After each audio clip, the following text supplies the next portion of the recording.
a maneira de irmos diretos a esta conversa é começarmos por falar desta pequena ave, desta pequena grande ave, aqui numa perspectiva que pode ser também muito meritória para esta ave, para a sua capacidade de sobrevivência, pelos riscos que ela tem passado.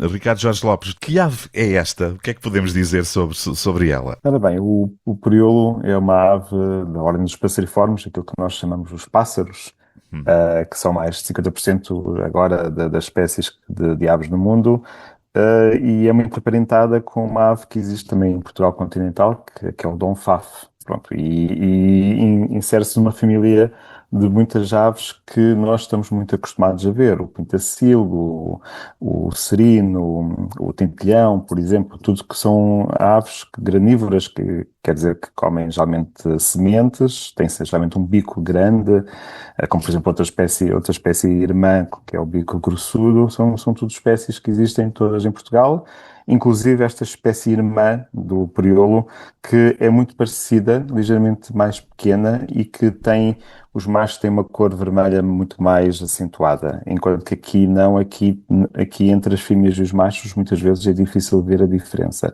o que é uma coisa normal nas ilhas, Sim. a perca do dimorfismo sexual. O que é que leva a que esta espécie seja considerada uma das mais raras da Europa? O que é que tem acontecido para que seja sinalizada desta forma? Basicamente a sua biogeografia, o fato que nós já sabemos isso pela genética, é uma espécie, ou os seus passados, dispersaram até os Açores. Nós estimamos com a genética provavelmente há mais de 1 milhão de anos, e durante todo esse tempo viveram nos Açores, e foram evoluindo, obviamente. E a verdade é que quando Gaspar Frutuoso, um daqueles historiadores, dos primeiros historiadores que fala sobre a história da colonização dos Açores, já refere que o crioulo só existia na ilha de São Miguel, o Uhum. que é curioso. Pronto, e ele até foi a várias ilhas. É curioso que há relativamente pouco tempo foram encontrados na Ilha da Graciosa subfósseis, numa pequena gruta, de uma espécie ou muito parecida com o crioulo. Mas é muito interessante que esses fósseis são basicamente pedaços de crânio, são ligeiramente maiores do que os crânios do crioulo. Quer dizer Sim. que é uma coisa normal nas ilhas, o que nós chamamos de um processo de gigantismo. Quer dizer, o fato de que temos populações muito pequenas, com poucos indivíduos, pode fazer com que haja estes processos, quer que uma espécie comece a aumentar. Temos, por exemplo, o caso muito drástico do dodo, não é? Que era um pombo, que depois, dentro das Ilhas Maurícias, ficou com aquele tamanho enorme, não é? Mas também pode acontecer o contrário, são Uhum. espécies que ficam mais pequenas. É o caso, por exemplo, dos elefantes em Malta. Existiam elefantes em Sim, sim. Malta que eram mais pequenos lá está, por causa do insularismo. Mas indo Uh, lá mais atrás, Ricardo, sim. na pesquisa e na investigação científica, não há mesmo sinais de que eu tenha sido encontrado, ou pelo menos vestígios da sua existência, fora dos Açores? Fora dos Açores, não. Lá está, Sim. o crioulo está inserido numa família de espécies, não é? As mais aparentadas, aliás, a radiação desta família veio a partir das zonas nos Himalaias ou nas estepes por cima dos Himalaias, uh, e foi antes da Idade de Gelo, quer dizer, numa certa altura em que ainda era possível estas espécies dispersarem pela Europa e a Ásia, e depois até a Europa, e depois mais tarde, mais cedo, dispersar até os Açores, que esta migração aconteceu, esta dispersão. Depois, sabemos, por exemplo, que houve, obviamente, a Idade de Gelo, já há pouco tempo, até há 10 mil anos atrás, e só depois dessa altura é que outras populações, também provenientes de Ásia, também dispersaram e colonizaram a Europa, e são essas que Uhum. deram origem ao Dom Faf. Por isso, houve estas duas ondas de dispersão, e por isso, basicamente, o crioulo é o resquício, é o vestígio dessa primeira onda de dispersão que chegou até os Açores, E, obviamente, as aves que conseguiram dar esse passo para os Açores ficaram cá e, Aham. obviamente, a partir daí não houve mais dispersão para para outros arquipélagos e também, novamente, para a Europa continental, que é um processo muito normal de acontecer. É muito raro, é muito raro, espécies das ilhas da Macaronésia, terem depois colonizado o continente. Uhum. Sabemos que isso aconteceu, por exemplo, nas Canárias, mas as Canárias estão muito mais perto do continente, neste caso Marrocos. Isso aconteceu, pelo menos, com uma espécie que é o chapim azul. No caso dos Açores, que já está a meio caminho entre a Europa e a África e a América do Norte, isso nunca aconteceu. Também tem muito a ver também com a dinâmica do anticiclone dos Açores, Sim, etc., sim. que nessa altura pensamos que promoveu muito a dispersão de espécies da Europa para os Açores. Não é por acaso que quando chegamos aos Açores nós não encontramos espécies da América do Norte, mas encontramos quase uma pequena, um filtro das espécies mais comuns que existem na Europa. Encontramos o melro, o tentelhão, o,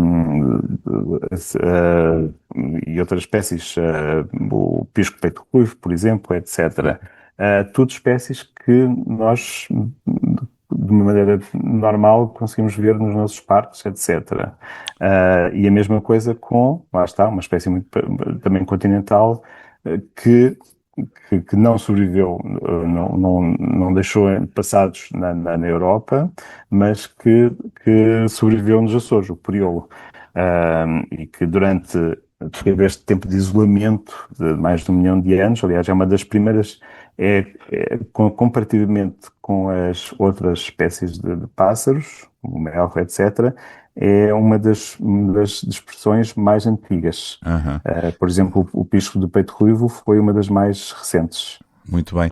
Por um lado, a floresta Laurisilva ofereceu esta habitat para o perilo se instalar e se sobreviver, multiplicar-se, reproduzir-se. Por outro lado, aconteceu um período de grande perigo. A espécie esteve praticamente extinta no início do século XX, como vocês referem. Que riscos o que é que apareceu para que de repente houvesse este risco de quase extinção da espécie? O que é que falhou na floresta Laurisilva, não propriamente pelo lado da floresta, mas que riscos é que a espécie correu? Temos que imaginar que antes de o ser humano, nós termos também dispersado e colonizado as ilhas da Macaronésia, né, os Açores, a floresta, a flora era completamente diferente. E a floresta Laurisilva era uma floresta que existia por todas as ilhas dos Açores e também da Madeira e das Canárias, quando há condições. E a verdade é que o ser humano transformou bastante a flora e Sim. os habitats das ilhas. Penso que a maior parte das pessoas que visitam os Açores não se percebem que ou uma grande parte das espécies de flora que estão a ver, mesmo nos cartazes postais, turísticos, etc., não são espécies nativas. São tudo espécies que foram trazidas de uma maneira intencional para os Açores. Ora, isto acarretou também que as espécies nativas começaram a ter cada vez menos espaço e competição, Uhum. etc., para um processo de competição e também por um processo também mesmo ativo por parte do homem de plantação, por exemplo, de novas espécies de florestais, de árvores, como a criptoméria, por exemplo, que vem também dos Himalaias, também, vem também do Sim, Sudeste sim. Asiático, para a produção de madeira, por exemplo, não é? E tudo isso fez com que cada vez mais, e com incêndios, por exemplo, né? Nós sabemos que quando, nos primeiros anos depois da colonização, houve bastantes incêndios, também teve um efeito drástico na flora de muitas ilhas da Macaronésia. Tudo isso teve um impacto muito grande nestas florestas nativas e, claro, em todas estas espécies Uhum. de fauna que durante milhares de anos estabeleceram relações tróficas, etc., com estas espécies, não é? Pronto. Por isso, a Houve verdade é uma que diminuição do espaço e também de comple- alimento, por exemplo, de...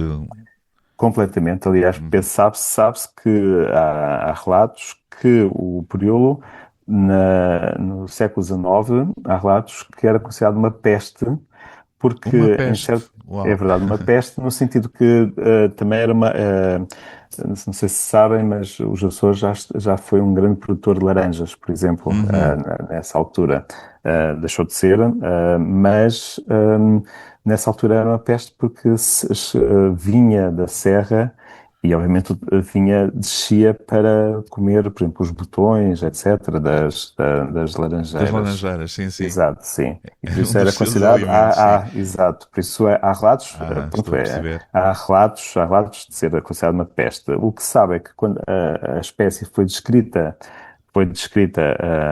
a meados do século XIX por Goodman, e a partir dessa altura, a partir do momento em que foi descoberta, também houve cada vez mais, para além desta perseguição, também houve Uhum. infelizmente, aquilo que agora acontece, não é? Que é a conservação, chegar à conclusão que é necessário a conservação de uma espécie, mas nessa altura até houve um efeito ao contrário, que é, ok, então é uma espécie que existe nos Açores, todos os museus querem ter um espécime, por exemplo. E a Sim, verdade sim. é que, assim, infelizmente, havia muito, os museus tinham muito, nessa altura, não uma função de conservação, mas também uma função quase de preservar, mas infelizmente, como espécimes, a biodiversidade, mas pronto, uma ideia Claro, diferente.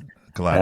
E por isso havia muitos naturalistas que vinham cá só para coletar, para abater e coletar e Uhum. levar para os seus museus, e nós temos uma lista exaustiva de espécimes que existem nos museus, por exemplo, da Europa e dos Estados Unidos, com mais quase 200 indivíduos, que é Pois. uma pena, sim. Mas Claro. a Houve essa verdade é, parte da moeda do interesse científico, mas do outro lado dessa moeda estava uma exato, situação muito, muito complicada. Nesta é, por- altura, ele está classificado como uma espécie, a espécie está classificada como vulnerável na lista vermelha de espécies ameaçadas da União Internacional para a Conservação da Natureza. Já falei aqui noutra altura exatamente desta lista e volta e meia temos que voltar a ela, porque ela está sempre a ser alterada, atualizada. Este vulnerável, o que é que nos diz nesta altura? Qual é a situação nesta altura no que diz respeito à vulnerabilidade da espécie? este, esta é como nós sabemos que o seu estatuto passou. Lá está, passou todas as categorias que nós chamamos de categorias de uma espécie em perigo, desde a mais ameaçada, que é a categoria de criticamente em perigo, Uhum. depois passou para em perigo e agora está vulnerável. E isso é baseado lá está, nestas avaliações contínuas que são feitas de modo a perceber até que ponto é que certos parâmetros da população fazem com que se considera que aquela população está mais longe ou tem uma menor probabilidade de ser extinta. No caso do Priolo, quando foi avaliada como politicamente em perigo, após este interregno bastante grande desde 1900, em que quase que ficou quase uma espécie clandestina, no sentido em que não havia quase observação nenhuma de Priolo, mas a partir dos anos 70 começou a haver observações e até houve, depois, nos anos 90, um trabalho bastante exaustivo de um aluno de doutoramento, que agora é o professor Jaime Ramos da Universidade de Coimbra, em que nessa altura estimaram um tamanho de população bastante pequeno. E, por exemplo, esse é um dos parâmetros básicos para a avaliação da probabilidade de extinção, que é se a população é muito pequena, e há mesmo quase categorias numéricas, isto quer dizer que ela estará muito mais perto da extinção. E o facto de ela também ter esta distribuição mais pequena também fazia com que ela estava criticamente em perigo. O que é que aconteceu com todas as ações de conservação que foram feitas pelo Governo Regional, mas também pela SPEA, pela Sociedade Portuguesa de Estudo das Aves? Houve um restauro de habitat, houve também uma monitorização da população que fez com que começasse a estimar um número maior de indivíduos, que agora está a cerca de 2.000 indivíduos, e a sua distribuição também chegou-se à conclusão que a sua distribuição era ligeiramente maior. Isso fez com que passasse em termos dos limites para outras categorias e mais reais, de que esta espécie está mais longe de ficar Uhum. extinta. E por isso estas reavaliações de criticamente em perigo, para depois para em perigo, para vulnerável, é basicamente o resultado de todas estas ações e de saber mais sobre o priolo. Pronto, Muito é bem. basicamente isso. E aí vamos ao pretexto imediato para estarmos aqui a conversar, que tem a ver com esta publicação recente do primeiro genoma de referência do priolo, que vocês completaram nesta altura, já foi publicado numa revista, numa plataforma da especialidade, a Open Research Europe. O que é que este ADN nos diz sobre esta ave? Queria ouvi-lo sobre isso, obviamente. O que é que nos diz este ADN agora completo, digamos assim? E o que é que, no fundo, se calhar começando por uma pergunta mais genérica, quando olhamos para o ADN de uma espécie, neste caso para o priolo, o que é que o ADN nos conta sobre a espécie? É assim, nós agora estamos na posição em que agora já podemos avaliar ou fazer novamente questões que nós já tínhamos desde há bastante tempo. Eu comecei a trabalhar com a genética do priolo em 2006, Uhum. a fazer amostragens de sangue e de penas para conseguir ADN destas espécies, e já nessa altura o que nós verificámos, comparando, por exemplo, com o Dom Faf, que é a espécie irmã, é que tem uma diversidade genética neutral muito mais baixa, que basicamente quer dizer que é normal, não é? Porque tendo em conta que é uma população muito pequena em comparação com as populações normais de espécies do continente, é muito normal que todos os indivíduos sejam mais aparentados entre si, quer dizer, que têm uma diversidade genética muito, muito baixa. E nós fizemos isso com vários tipos, com pequenos pedacinhos do ADN. O que nós agora podemos fazer com o genoma de referência é fazer ao contrário. Temos já o genoma e podemos quase ir a todo o genoma ou a muitas milhares de partes do genoma e perguntar as mesmas questões, mas obter respostas muito mais Aham. exatas.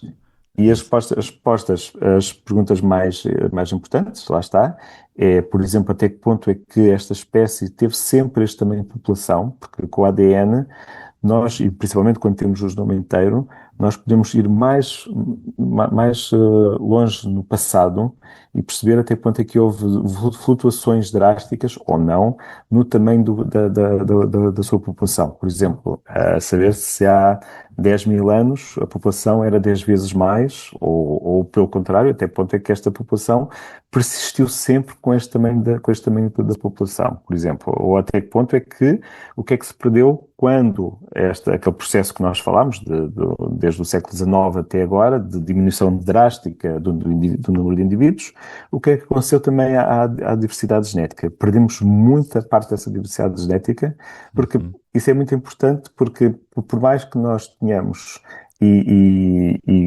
conservemos o número de indivíduos, é muito importante depois mostrar e também depois no futuro perceber como é que nós podemos aumentar a diversidade genética, o fluxo genético entre os indivíduos, etc. Porque temos uma população em que os indivíduos são muito parecidos e quase clones, faz com que eles também estejam muito mais propícios a qualquer evento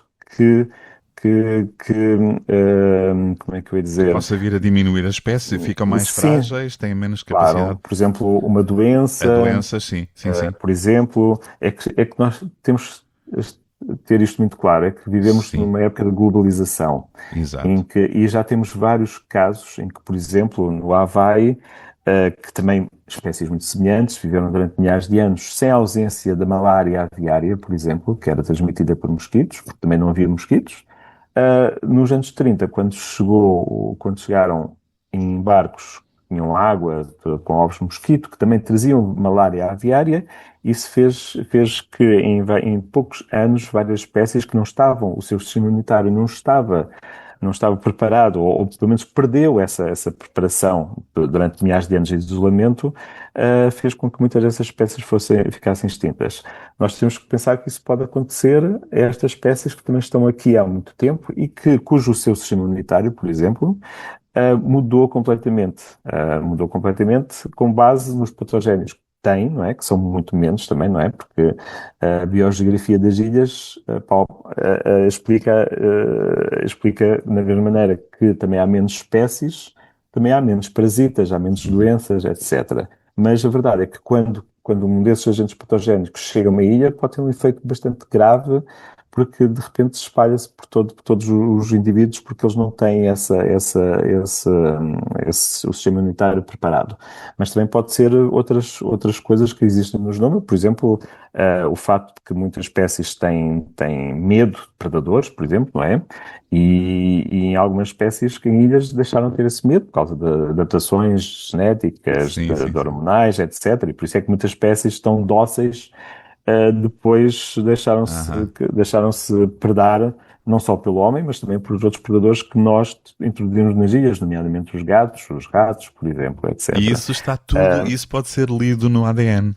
É fascinante. isso pode ser lido porquê? Porque o sistema imunitário, nós já sabemos Sim, exatamente sim, onde é sim. que está o Exato, sistema exato. imunitário. E nós até podemos comparar, o interessante, e estamos a tentar financiamento para isso, é comparar agora, como temos o genoma, podemos agora ir àqueles espécimes de há 100 anos atrás, Aham. que Sim, ainda sim. têm ADN, mas muito degradado, e nós conseguimos pôr quase fazer uns riscos. Nós já sabemos onde o ADN inteiro, por isso podemos fazer umas sondas que vão buscar só alguns tipos de ADN que estão lá. E isso nós Muito podemos, interessante. por exemplo, no caso do sistema imunitário, podemos ver até que ponto é que o sistema imunitário há 100 anos era diferente do sistema imunitário Claro, de claro. agora. Isso E é muito também, mas interessante o que me está a dizer, porque na informação pública, que entretanto foi divulgada, havia referência de que vocês utilizaram amostras de sangue de uma fêmea adulta de priolo, não é?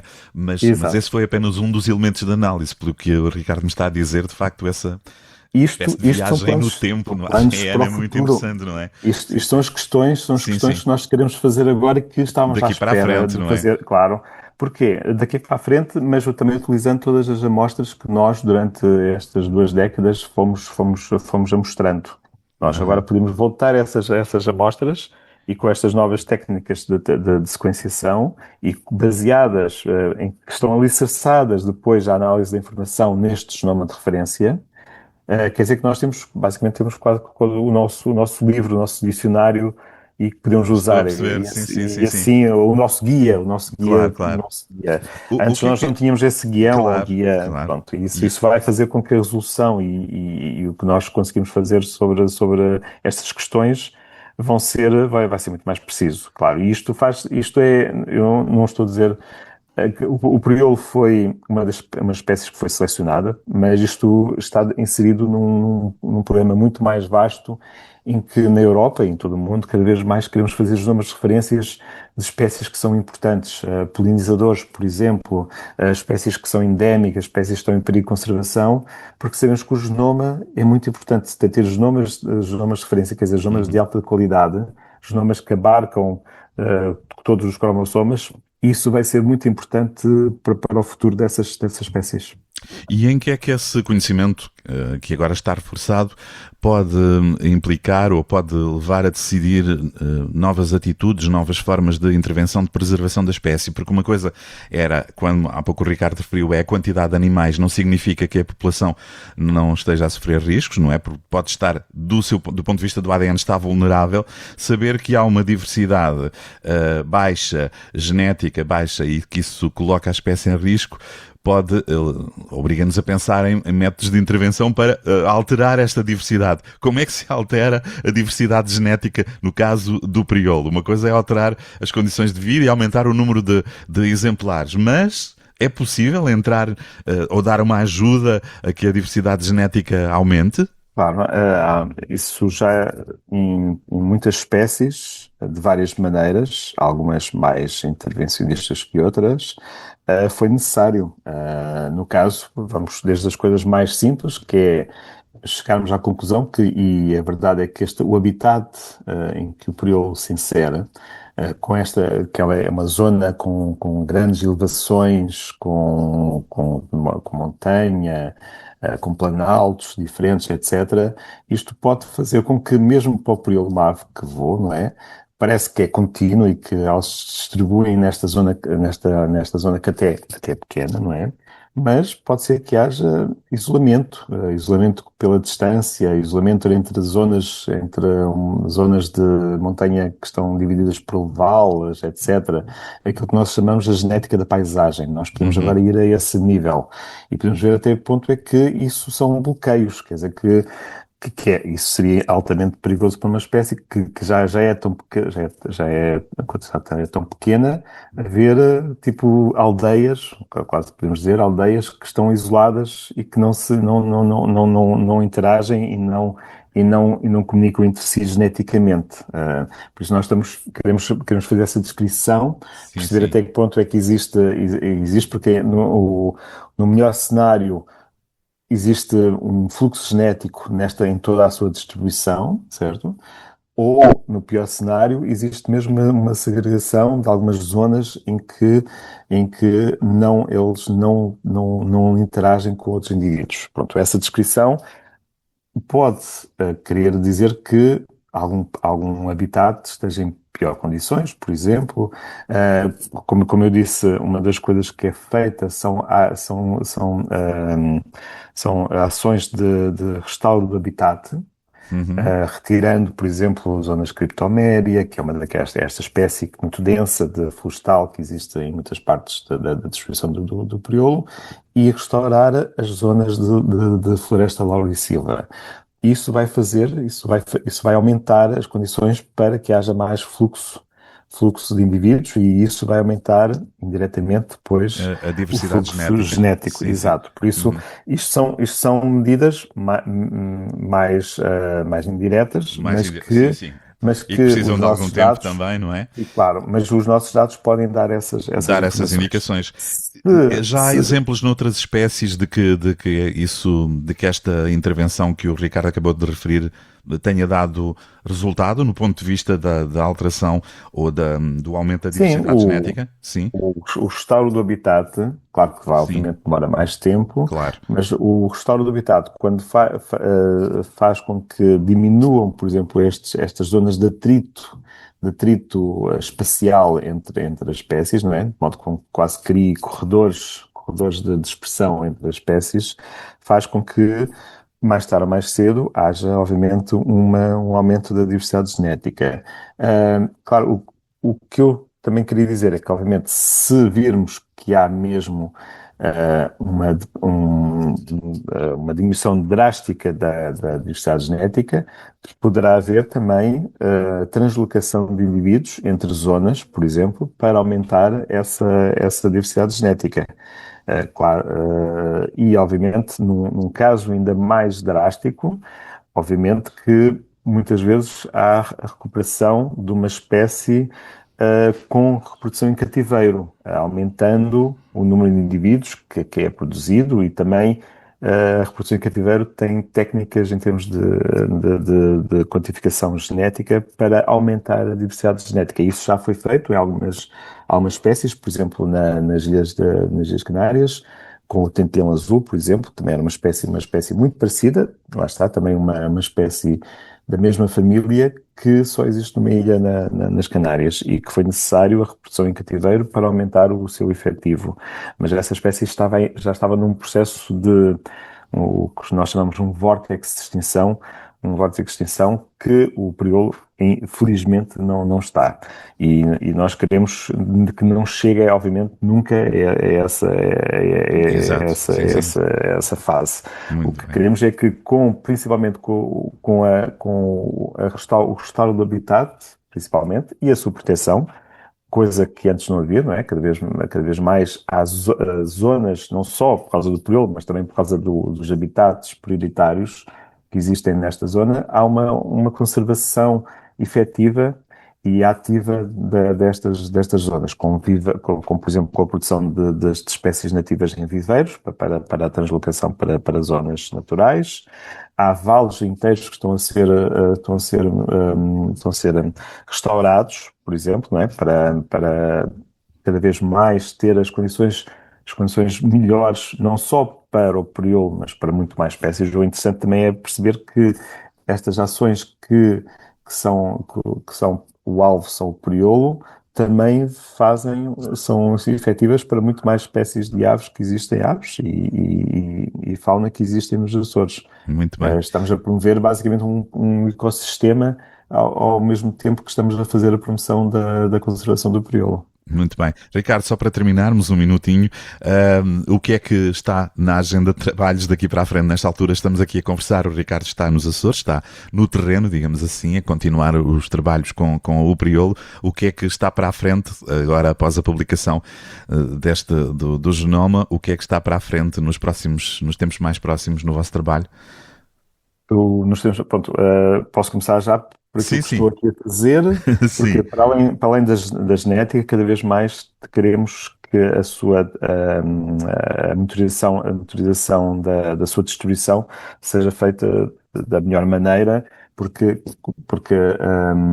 é uma espécie, aliás, é uma zona muito complicada de monitorizar e se calhar foi por isso que ele conseguiu ficar aqui e não foi extinto, porque é uma zona também de relativamente muito pouco acesso.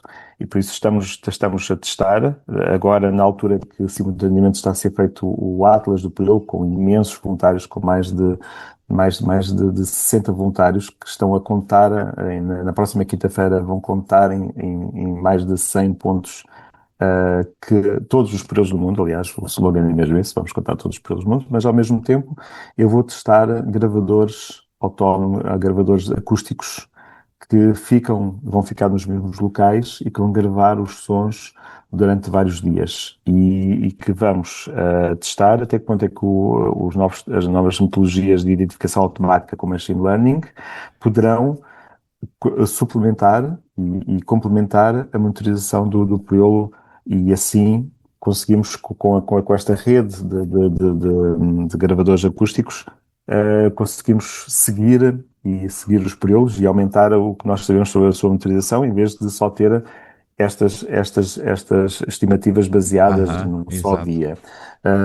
O que é importante aqui é realçar que o meu trabalho na conservação do Priolo é utilizar não só a genómica, que é uma tecnologia inovadora, lógico, mas também outras tecnologias que estão agora a despontar para a conservação do Priolo. No caso da genómica, nós temos, como eu disse, quase a reanálise de todos os dados que nós já obtivemos até agora para responder a estas questões muito, muito prementes, principalmente a questão. Eles sempre tiveram este tamanho da população ou já foram uma espécie que tinha um tamanho da população bastante grande, porque se isso está no genoma, isso consegue-se ver no genoma, e isso poderá querer dizer que a sua distribuição, isso é que não conseguimos ver, não é? A sua distribuição provavelmente terá sido muito maior. Exato. Porque, infelizmente, nas ilhas vulcânicas temos um problema que é uma raridade de fósseis. Há muito poucas situações em que é possível a acumulação de fósseis. E por isso as ilhas fazer esse retrato mais preciso e por isso as ilhas pecam Sim. completamente. Exato. E por isso nós temos muitas questões para muito trabalho para fazer. Pela frente. Exato, muitas perguntas, mas também muitas respostas, como aconteceu agora com a questão do genoma. Ricardo, obrigado. Continuação de bom trabalho. Obrigado. Muito obrigado, eu.